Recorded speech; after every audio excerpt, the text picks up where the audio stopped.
ನಿನ್ನ ನೋಡೋ ಕಣ್ಣುಗಳು ಎಷ್ಟು ಪುಣ್ಯ ಮಾಡಿದೆಯೋ, ನೀನೇ ಬಂದು ನಿಂತಿರಲು ಯಾಕೆ ಬೇರೆ ಕನಸುಗಳು.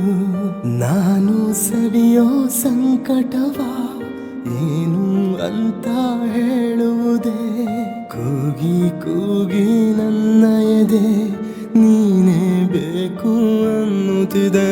ನೀನು ನನ್ನೋಳು ತಾನೇ, ಹೇಳು ಅಂತ ನೀನೇ. ನಿನ್ನ ನೋಡೋ ಕಣ್ಣುಗಳು ಎಷ್ಟು ಪುಣ್ಯ ಮಾಡಿದೆಯೋ, ನೀನೇ ಬಂದು ನಿಂತಿರಲು ಯಾಕೆ ಬೇರೆ ಕನಸುಗಳು.